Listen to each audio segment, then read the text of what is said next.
Уважаемый господин Пан Кунин, я рад нашей первой встрече. И прежде всего позвольте выразить вам искреннюю признательность вам, нашим китайским друзьям, за радушный прием и, как всегда, традиционное гостеприимство наших друзей.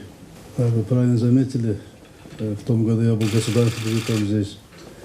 И нам приятно сегодня тоже находиться здесь, на китайской земле, у наших друзей, у наших соседов, и участвовать на втором международном форуме «Один пояс, один путь».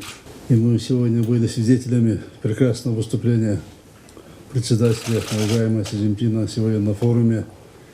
И форум проходит на очень высоком уровне, где участвуют главы нескольких десятков государств. И это говорит о большом авторитете наших друзей, нашего стратегического партнера Китайской Народной Республики на международной арене.